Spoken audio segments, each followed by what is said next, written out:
But now it's time for us to move on to the next segment, Great. which is called Rapid Fires.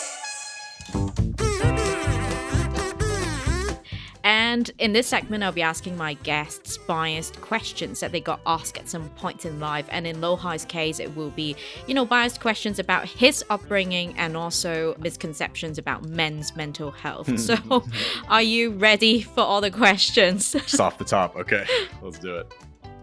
It was so serious. All right. Let's get less serious. First question is, can I, as a woman, join your men's group just to see how it is? Absolutely not. Is it a zoo? It's funny, yeah. Like what? Isabel, it's so surprising over the years how many times I've been asked that. So I believe in, these spaces are going to happen for men and women to come together and have this conversation. But I also believe in the value of, having that separate space to have our conversations. So completely. Even for the woman who asked, I appreciate your curiosity, because it's like they're wanting to learn more, so they can be better for the men in their lives. I know that. I know that comes with very good intentions, and having done this work for years now, the value of having that being a bit more identity specific helps a lot. And the next question is, I'm going to slightly tweak it, which is, Please as do. opposed to where are you from, where are you really from? You know what's funny, Isabel? I think that question used to bother me so much, but I think as I've gotten older, I'm just like, if you're asking that with ill intentions, that's on you. That's on you. And sometimes people are people genuinely are curious. Like, even if they come across as ignorant in a way, they just might not know. And then now I see that as an opportunity of like, oh, I can tell them about my life experience, how I grew up. So then maybe the next person they meet, like me, that grew up like me, they'll be like, oh, you're like that other person I met. And then that's how these things are normalized. And then we could just learn more about each other. Like in America's context, maybe after you tell them, your life story, maybe the good question to ask is like, so what about you? Where are you really from? Because That's no funny, one is actually from America, right? Except for Native Americans. Right. And the next question, we talked about this a little earlier, which is, can you fix my man for me? I can't.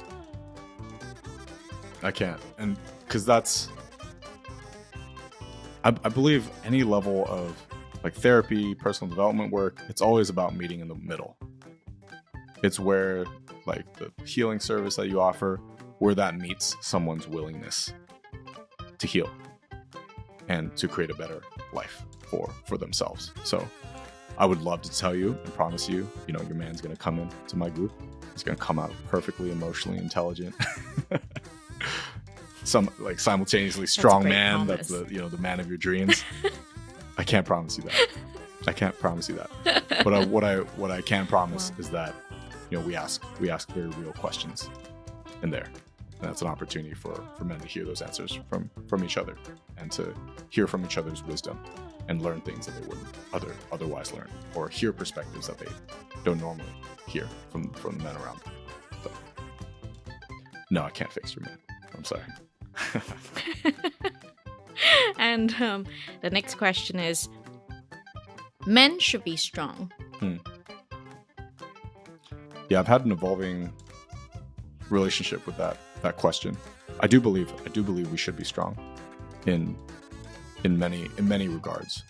I also believe that we should know how to process our emotions when it comes down to it as well, because that's like a cancer that kills us from the inside, and I don't wish that upon any man. Just that slow burn.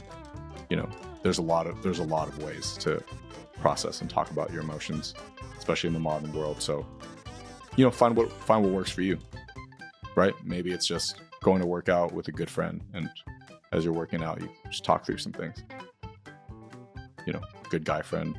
Maybe you have a good relationship with your father. You can talk with him about it. Just find, it's not about what the specific method is.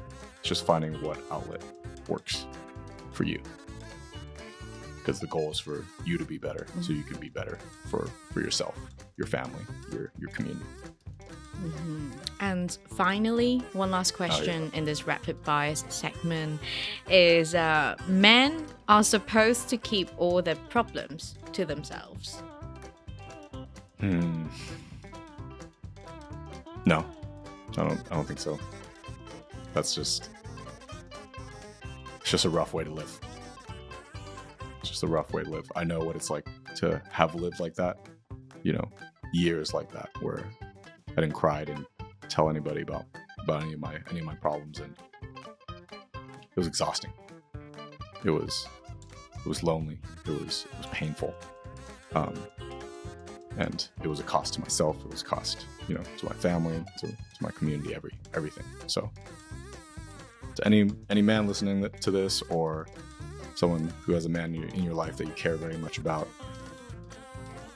just know that there are solutions out here for you, and it's okay to reach out for help. And it's okay even if you come to my group and you try it out and it's not for you. Keep searching, because you deserve to find what's on the other side for you. That's a very powerful advice. Thank you so much for answering other questions in this rapid bias segment.